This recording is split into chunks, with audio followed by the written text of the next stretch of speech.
Welcome to the Emmanuel Osemota Foundation articles and blog series. Today, we will be discussing Syndemics of Social Determinants of Health, HIV and STIs. When it comes to public health, few concepts are as revealing as the idea of syndemics, especially in understanding diseases like HIV and STIs. Syndemics look at how diseases don't just exist in isolation, but are connected and often worsened by the social and economic conditions around them. This is especially true for HIV and STIs, where the conditions in which people live, learn, work, and play have a significant impact on their risk and health outcomes.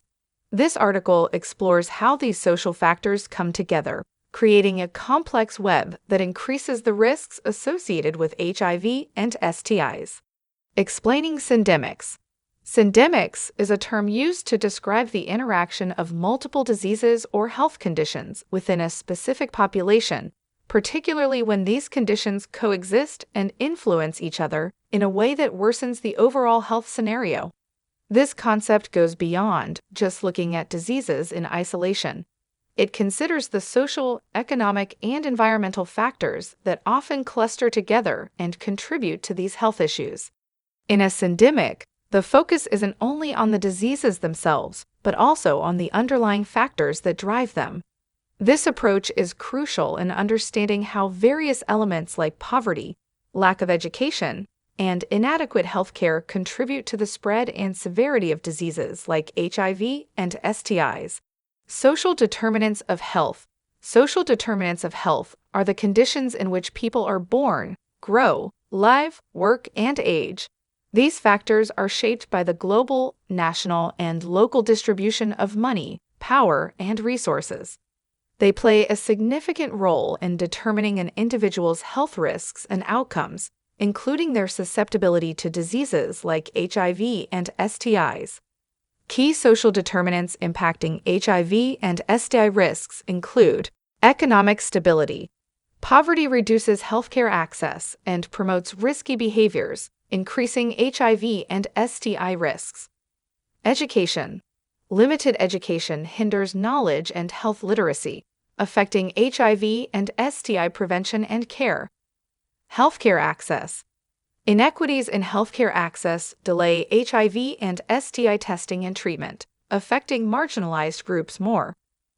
Environmental factors. Poor living conditions impede safe sexual practices, raising STI rates. Social context. Stigma around HIV and STIs fosters social exclusion and healthcare avoidance, impacting health outcomes. Impact of syndemics on HIV and STI risk.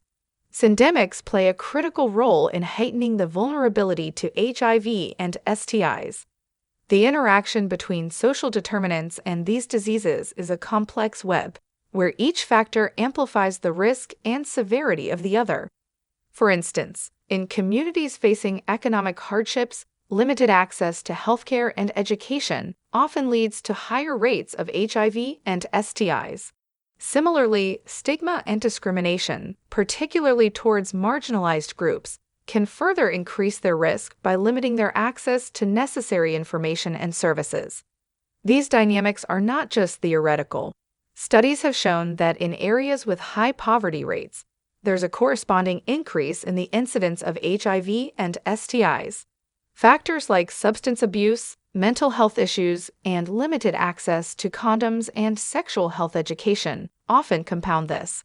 The interaction of these factors creates a vicious cycle where the lack of resources and support systems leads to higher disease rates, which in turn exacerbates the social and health challenges faced by these communities.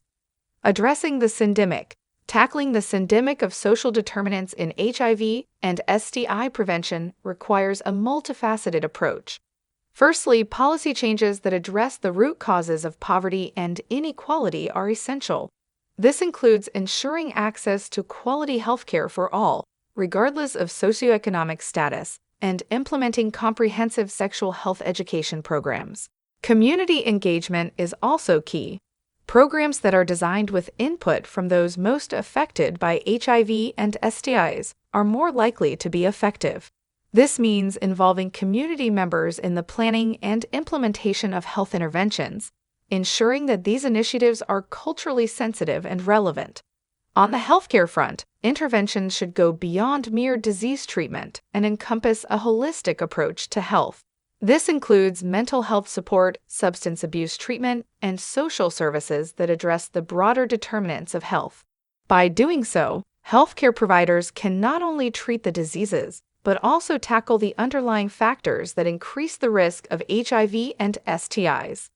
Ultimately, the goal is to create a health system and society that not only addresses the medical aspects of HIV and STIs, but also the complex social and economic factors that fuel these epidemics. It's a challenging task that is essential for truly curbing the spread and impact of these diseases. Closing thoughts. Addressing the syndemics of HIV and STIs requires more than medical intervention.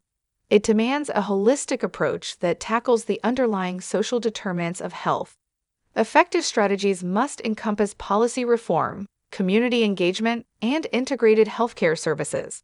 By focusing on these broader social factors, we can significantly reduce the impact of these diseases and foster a healthier, more equitable society. Written by Emmanuel J. Osemota. Thank you for listening. Until next time.